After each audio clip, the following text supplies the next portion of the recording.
Ohiturak agintzen duen moduan, Eibartarro Gaztainerre ospatu genuen atzo.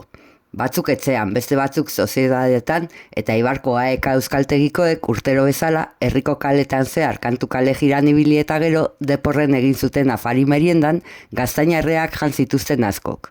Gaztaina saltzaiek ere beste dozein egunetan baina lan gehiago egin zuten. Normalean ibiltzen dena baina askoz ere jende gehiago gerturatu aitzen atzo gaztaina erreak erostera.